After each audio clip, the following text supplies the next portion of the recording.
চাঁদ বদনি ধনি নাচো তো দেখি। কি কাণ্ড,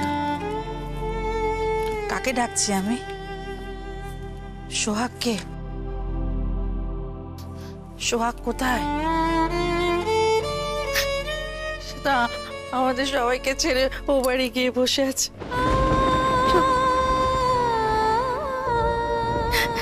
বিন্দু,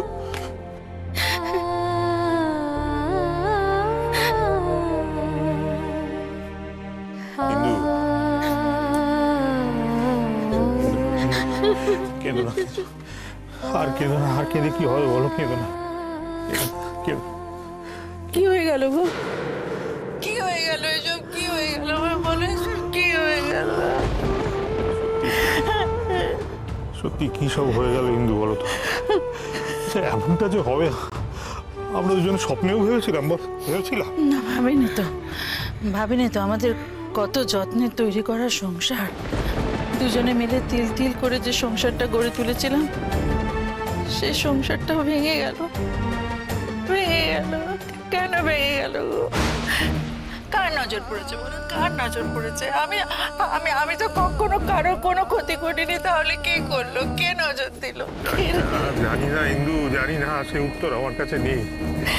শুধু এটুকু জানি যে সোহাগ মা এ বাড়ি থেকে চলে যাওয়ার পরে আমার ঘরের লক্ষ্মীও চলে গেছে। আমার ঘরটা, বাড়িটা কেমন লক্ষ্মী ছাড়া হয়ে গেছে, বুঝছো না? সোহাগ মাও চলে গেল, আর চাঁদও চাকরি নিয়ে হায়দ্রাবাদে চলে গেল।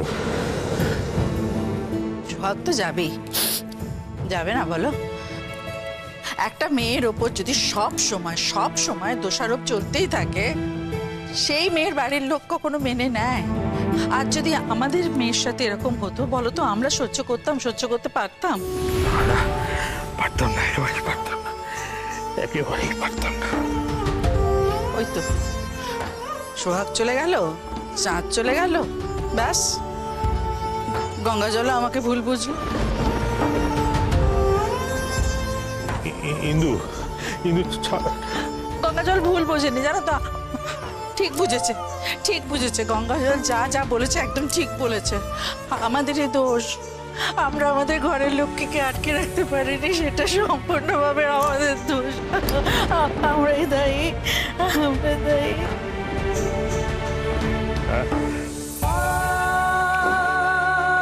হয়তো আমরাই দায়ী।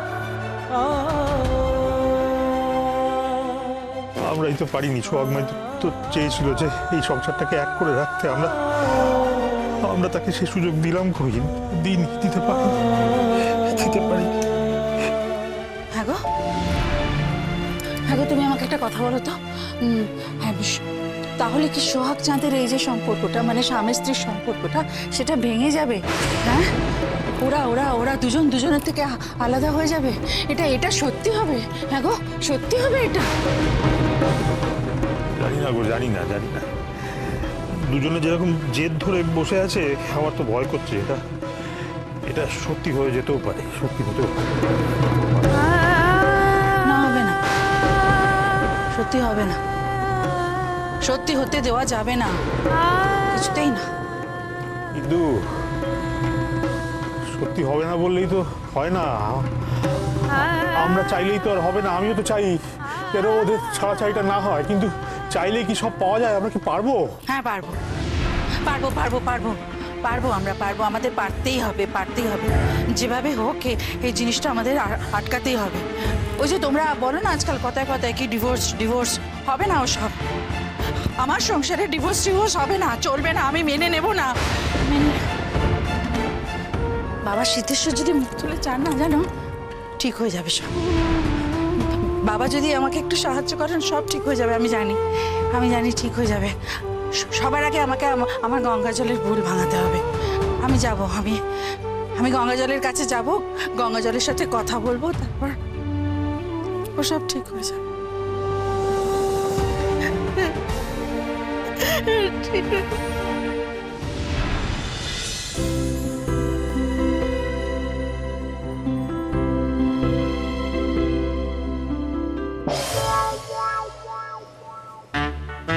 তুমি এখানে এই সময়? আমি মানে এত টেনশন হচ্ছে না, আমার ঘুমই আসছে না, তাই একটুখানি আমি দুঃখ ভাগ করতে এলাম আর কি। আর বলছি, প্রতিবেশী তো হায়দ্রাবাদে, তাই না? আর প্রতিবেশী তো থানায় না এলে তো পুলিশ ডায়েরিও নেবে না, তাহলে 20 লাখ টাকাটা কি হবে বলো? তা এবারে সেই দেখবে ওই ধরবো করে ধরতে পারছি না হবে। বলছি আমি একবার হায়দ্রাবাদে যাবো, হ্যাঁ? ওখানে গিয়ে প্রতিবেশীকে একবার বুঝিয়ে সুঝিয়ে বলবো এখানে আসার জন্য, হ্যাঁ? একবার চেষ্টা করবো, হ্যাঁ? তো তোমার যাওয়ার কি দরকার? হ্যাঁ, কি দরকার? টাকাটা চাঁদের, তাই তাগিদটা ওর তোমার আমার চেয়ে অনেক বেশি। তোমাকে না আমাদের নিয়ে এত ভাবতে হবে না, হ্যাঁ? আমাকে নিয়ে তো আরোই ভাবতে হবে না। চাঁদ চেষ্টা করছে আসার। চেষ্টা করছে আসার। যদি এখন অফিস থেকে না ছাড়ে, যদি এখানে আসতে না দেয়, তখন কি হবে? তাহলে তো সমস্যাটা আরো বাড়বে নাকি? হ্যাঁ, কমবে তো না, বাড়বে তো সমস্যাটা। আরে বাবা সায়ন, সমস্যাটা তো আমাদের মাথা ঘামাতে দাও সেটা নিয়ে। তুমি এত মাথা ব্যথা করছো কেন? হ্যাঁ দেখো সায়ন, আমি রিকোয়েস্ট করছি তোমাকে, প্লিজ তুমি একটু শান্ত হও, আমার মাথাটা আর ঘেটে দিও না, যাও গিয়ে শুয়ে পড়ো। আমি ঘেটে দিচ্ছি। আমি মানছি যে একটা প্রতিবেশী সমস্যাটা তোমাদের কাছে ওটা সোনা চাঁদির থেকে অনেক বেশি দামি, কিন্তু আমার কাছে এটা হচ্ছে জলের মতো, মানে জলই তো জীবন, তাই না? তাই বলছি আর কি। উফ, এই ছেলেটা না।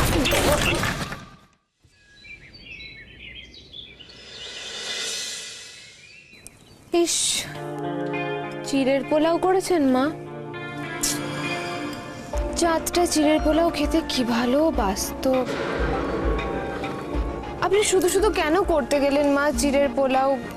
আমরাও না হয় চাঁদ ফিরলে মানে ওই 6 মাস পরেই খেতাম। বেশ করেছে চিড়ে পোলাও করেছে বলে তোমার এত কথা বলার কি আছে? হ্যাঁ, চাঁদ চিড়ে পোলাও খেতে ভালোবাসে, ও তো চাঁদের মা, করেছে, আমিও তো ভালোবাসি। এই দেখো, আমাকে দাও তো একটু, খুব ভালো হয়েছে, দাও তো। চাঁদও খুব ভালো আছে, দাও। হ্যাঁ,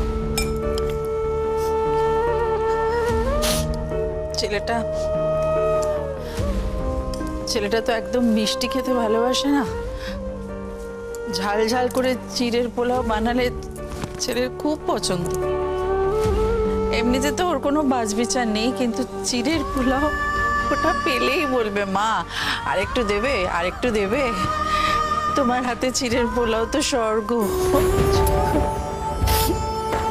সেই ছেলে এখন কোথায় কি খাচ্ছে কে জানে। জেদ করে চলে গেল আমার ছেলেটা। চোখের জল ফেলছো কেন? কেঁদো না, বারণ করছি, কেঁদো না তো। ছেলে বাইরে আছে, এই সময় কান্নাকাটি করতে নেই। ওর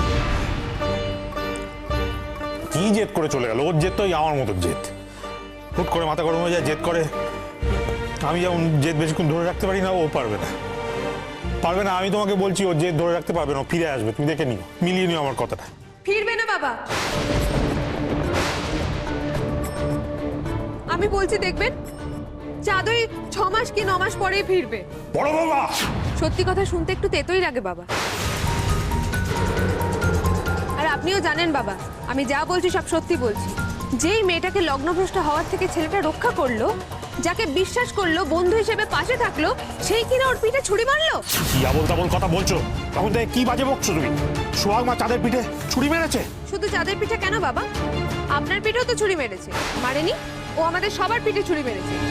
আপনারা হয়তো চোখটা বন্ধ করে রেখেছেন, কিন্তু আমি তো দেখতে পাচ্ছি ও আসলে ধান্দার জন্য এই বাড়িতে পড়েছিল। এতদিন এই বাড়িটাকে কাজে লাগিয়েছে, তারপর চাঁদকে কাজে লাগিয়ে ওর বাবার 20 লাখ টাকা যেই তুলে নিয়েছে, অমনি পাখি ফুরুত।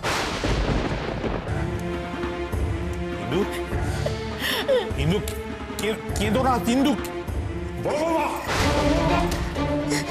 আমি অনেকক্ষণ ধরে সহ্য করছি তোমার কথা। তুমি শুধু সোহাগকে কোনো দোষারোপ করবে না, আমি বলে দিচ্ছি। দোষারোপ? সোহাগকে দোষারোপ করলাম বাবা? ঠিক আছে, সোহাগকে যদি দোষারোপই করে থাকি, আর সোহাগ যদি স্বার্থপর মেয়ে না হয়ে থাকে, তাহলে ও এখন কোথায় বাবা বলুন?